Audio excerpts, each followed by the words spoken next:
বুঝো বাবা। তা ভালো আছো? ভালো আছি, মন্দ আছি, খেয়েছি কি খাই নেই, এসব আলাপ চারিতে করার সময় নেই। আমার কাছে time is money and money is time. যে কাজের জন্য আমরা এসেছি সেটা নিয়েই কথা বলি। হ্যাঁ ঠিক আছে। আপনার মেয়ে অথচ আমাকে ভালোবাসে, আমাকে বিয়েও করতে চায়। So next deal is unbeatable and fix the match day. হ্যাঁ ঠিক আছে। সোনার উপর আংটি দিয়ে এঙ্গেজমেন্ট করবো আমি। আমি আমাদের বিয়ের জন্য দুবাই থেকে স্পেশালি প্লাটিনামের রিং অর্ডার করে এনেছি।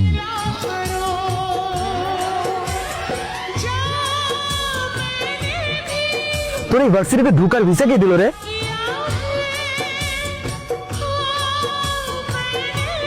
বুঝতে ছেলে অত সে বন্ধু হয় কি করে? ওরকম লোয়ার ক্লাস ছেলের কাছে ওকে ম্যাচ শিখতে হবে না। তোর কাজকে বিদায় করে দাও। সরি কেন?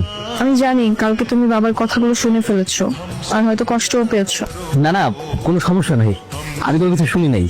আচ্ছা যাই হোক, শোনো, আমি যেহেতু তোমার কাছে খুব ভালো ম্যাথ বুঝি, তাহলে তোমার কাছে শিখবো।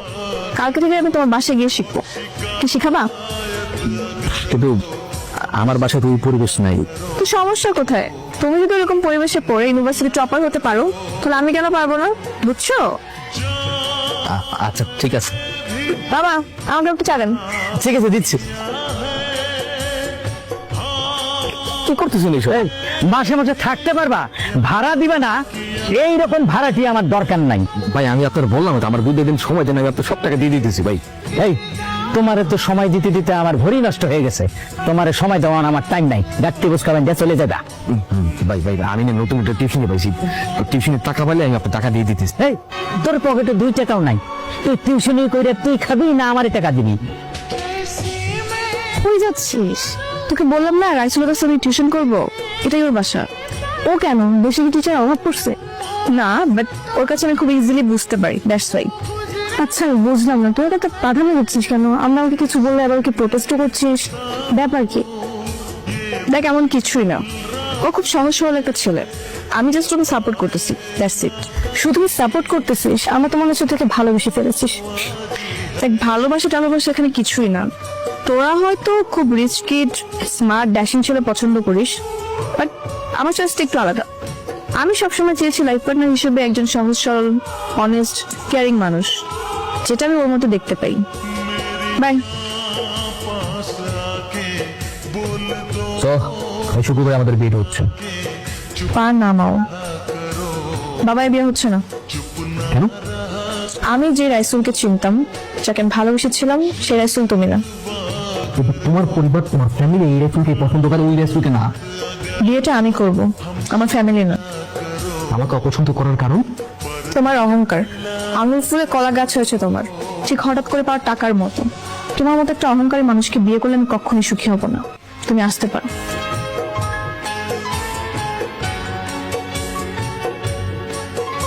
বারবার ফোন দিচ্ছ কেন?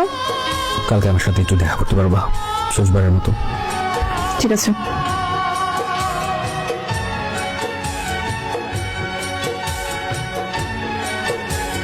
কি ব্যাপার? সে আগের বস্তি, স্যান্ডেল, শার্ট, প্যান্ট, মানে কি? তুমি ঠিকই বলছিলা, হুট করে এতগুলো টাকা পাওয়ার পরে আমি অমানুষ হয়ে গেছিলাম। আমি এখন মানুষ হইতেছে, সৎভাবে উপার্জন করে নিজের পায়ে দাঁড়াতে চাই। যে মেয়ে নিঃস্বার্থভাবে একটা ছেলেকে ভালোবাসতে পারে, সেই ছেলেটা সেই মেয়েটার জন্য পুরো পৃথিবী উপরে ফেলতে পারে। টাকা পয়সা, বাড়ি গাড়ি, ধন দৌলত এসব তো কোনো কিছুই না।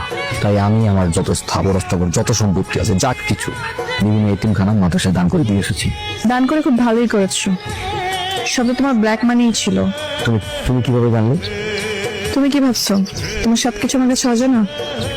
আমি সবই জানতাম। দেখো তো, আমি শুরু থেকে তোমাকে ভালোবাসতাম, তোমার মায়ে পড়েছিলেন, কিন্তু আমি জানতাম তোমার আমার ভালোবাসার কোনো পরিণত নেই। আমি আমার নিজের অবস্থান জানি, আর এই সবকিছুর মূলে ছিল টাকা। টাকার জন্য আমি আমার এমন কোনো জায়গা নাই, নিজের ঘর বলো, বাড়ি বলো, ভার্সিটি, ফ্রেন্ড সার্কেল, বন্ধু বান্ধব, এমন কোনো প্লেস নাই যে অপমান অপদস্থ হয়নি, ইভেন তোমার ফ্যামিলির সামনেও। টাকা কিভাবে কামাবো এটাই ছিল আমার প্রধান লক্ষ্য, সেটা বৈধ হোক আর অবৈধ হোক। তোমাকে পাওয়ার জন্য আমি সবকিছু করার জন্য রাজি ছিলাম, কিন্তু আমি জানতাম যতক্ষণ না পর্যন্ত আমি অনেক টাকা কামাতে না পারবো, তোমার ফ্যামিলি আমাকে গ্রহণ করবে না। কি দেখো, এত টাকার মালিক হওয়ার পরেও আমার ফ্যামিলি আমাকে ঠিকই গ্রহণ করলো, কিন্তু তুমি আমাকে গ্রহণ করলো না। তুমি তোমার চোখ দিয়ে যেভাবে আমাকে দেখেছো, আমি তোমাকে সেভাবে দেখিনি। আমি সবসময় তোমাকে একটা সৎ সহজ সরল মানুষ হিসেবে ভালোবেসেছি। এখন তো আমি আবার সেই আগের রেসেল হয়ে গেছি, সৎ সহজ সরল সব বাদ দিয়ে দিয়েছি। এখন কি আমি ভালোবাসবো? ভালোবাসি বলেই তো আসছি।